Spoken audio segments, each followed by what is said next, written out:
తల్లి తన చంటి బిడ్డను మరచినేమో కానీ నేను నిన్ను మరువను, చూడు నా అరచేతుల మీద నిన్ను చెక్కి ఉన్నానని అన్న దేవుడు నిన్ను తల్లి కంటే గొప్పగా ప్రేమిస్తున్నాడు. తల్లి ప్రేమలో అయిన లోపం ఉండొచ్చేమో కానీ యేసయ్య ప్రేమలో లోపం లేదు. దేవుడు నీవు దీర్ఘాయుషుతో జీవించాలంటే నీ తల్లిదండ్రులని సన్మానించాలని 10 ఆజ్ఞలలో ఒక ఆజ్ఞగా దాన్ని రాయించాడు. తల్లిదండ్రులను ప్రేమించమని, సన్మానించమని దేవుడే చెప్పాడు. దాన్ని ఆజ్ఞగా నియమించాడు.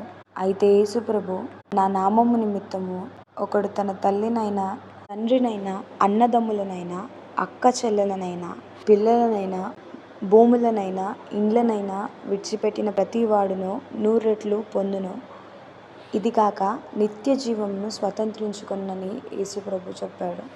దేవుడే ప్రేమించమన్న తల్లిదండ్రులకు కూడా ఒకసారి ఆయన నామము నిమిత్తము మనము దూరం అవ్వాల్సి వస్తుంది.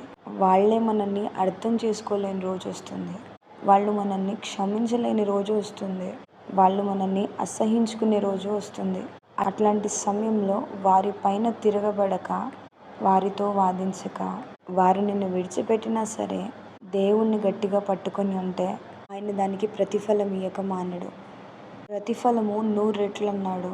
ఈరోజు మీ తల్లిదండ్రులు మిమ్మల్ని అర్థం చేసుకోవట్లేదేమో, కానీ ఒక రోజు వస్తుంది వారు ఖచ్చితంగా నిన్ను, నీ పరిస్థితిని అర్థం చేసుకుంటారు. నీవు నమ్మిన దేవుడు నిన్ను సిగ్గుపరచడని అందరూ తెలుసుకునే రోజు ఒకటి వస్తుంది. ఓపికతో వేచి ఉండండి. ఈరోజు నిన్ను తృణీకరించిన వారు దేవుడు నీవు ఆయన మీద పెట్టుకున్న నిరీక్షణను బట్టి నిన్ను హెచ్చించిన నాడు అందరూ ఆశ్చర్యపోతారు. దేవుడి పట్ల నీకున్న నిరీక్షణను బట్టి దేవుడు నిన్ను సిగ్గుపడనీయడు. తగిన ప్రతిఫలాన్ని ఇవ్వక మానడు. హల్లెలూయా.